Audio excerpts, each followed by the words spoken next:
Welcome to the CyberWire's Word Notes podcast, brought to you by Juniper Networks, the vendor of choice for networking and security that just works.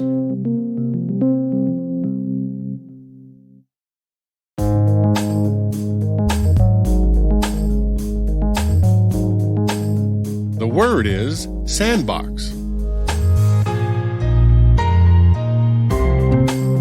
Spelled sand for trap and box for information.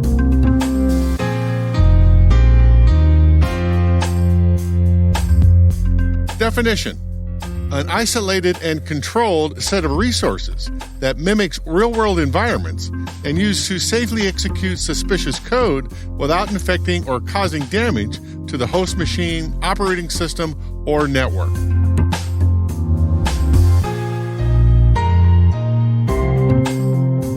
Example sentence: an effective method of testing unverified code is to detonate it in a sandbox and observe the code's behavior, whether it is trying to load malicious files, replicate itself, contact a command and control server, download additional software, or encrypt sensitive data.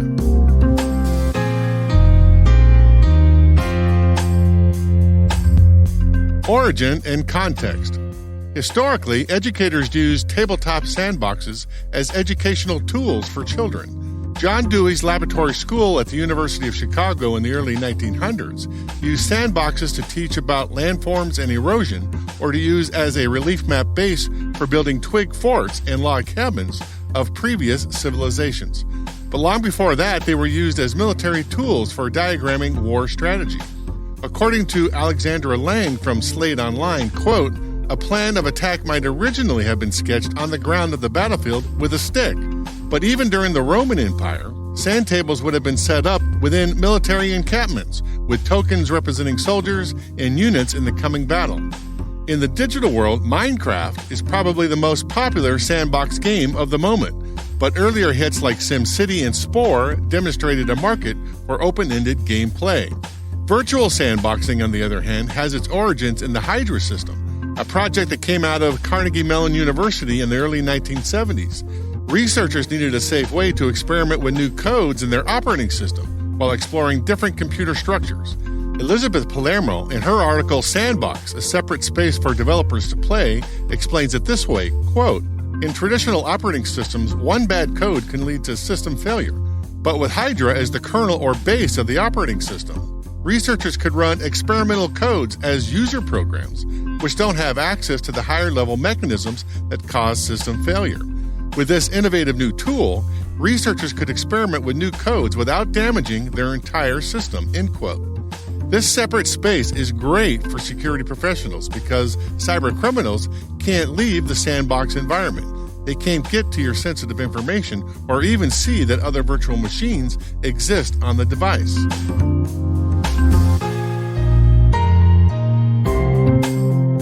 Nerd reference. As I said, using a sandbox to reduce the probability of a successful cyber attack has been around since the 1970s. In the modern age, here's Google describing how it uses the sandboxing technique to protect its Chrome browser back in 2010. Sandboxing is a feature that we've built into Google Chrome to enhance the browser's security. Here's how sandboxing works. In Chrome, every website or web application you open in the browser is a separate and independent process. For example, if you open 3 different websites in 3 different browser tabs, each tab you open corresponds to a separate process. So if one tab crashes, the browser and other tabs you have open shouldn't be affected. Sandboxing provides a layer of protection around each of these processes.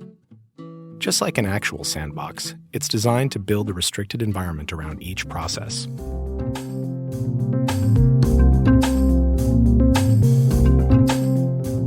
Credits. Word Notes is written by Nyla Genowie, executive produced by Peter Kilpie, and edited by John Petrick and me, Rick Howard. The mix, sound design, and original music have all been crafted by the ridiculously talented Elliot Peltzman. Thanks for listening.